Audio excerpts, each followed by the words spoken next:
vanozvonchamisa ava imbova mutungamiri weCitizen Coalition for Change CCC vanochiremerera chenyika chinobva mukuremekedzwa kwevanhu vayo vanoshanda vanova magamba. Sandapinda mashoko atagwa aiwa naNelson Chamisa panapa achiti aiwa shanduko yava pedyo ndopande kuti bva wasubscribe ulike utina on the bell icon. Samunyango muchinzi kunyangwe hazvo vasina kubuda pachena kuti vachatora danho ripi kubva pawakasiya CCC munandera gore rino, vachamisa vavimbisa vashandi vemuZimbabwe kuti shanduko yava pedyo.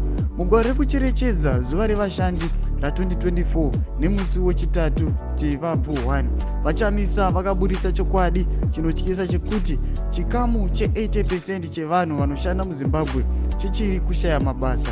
Vachamisa vakati kana vasarudzwa hurumende yavo ichaona kuti dare reTNF